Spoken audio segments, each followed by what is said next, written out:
Et mauvaise nouvelle, les gelées risquent d'être encore plus fortes demain matin, une situation que redoutent évidemment en cette saison tous les cultivateurs, alors que les bourgeons sont déjà sortis. Dans l'Est, les vignerons de Mittelwihr avaient tout perdu en 2017. Ils se préparent donc à veiller toute la nuit. Reportage Philippe Vogel et Eric Schinks. Depuis 2 jours, ces vignerons sont suspendus aux variations du thermomètre. Durant la nuit, les températures sont quasi négatives, alors ils se préparent pour protéger les vignes. Disposées dans les parcelles, ces bottes de paille sont prêtes à être enflammées. Si la température chute en dessous de zéro, on va allumer les ballots de paille. L'effet vraiment chauffage, il est négligeable. C'est plutôt effet fumée opaque qui va faire un écran qui empêche que le froid descende encore plus. Leur crainte, un air froid dû aux chutes de neige de la veille, combiné à l'humidité ambiante.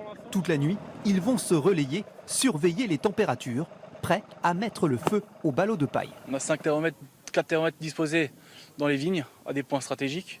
On a une station météo reliée au téléphone de quelqu'un. À cette époque de l'année, les bourgeons sont fragiles. Les premières feuilles viennent à peine d'apparaître. La vigne est plus vulnérable. On est en 3e, 4e feuille actuellement. C'est la vigne qui commence à pousser. Et c'est une période critique parce que si, à ce moment-là, justement, un coup de gel, c'est toute la récolte est anéantie. En enflammant les bottes de paille, ils espèrent aussi limiter la formation de glace sur les bourgeons, car au lever du jour, le soleil pourrait alors les brûler. Le raisin ne se développera pas.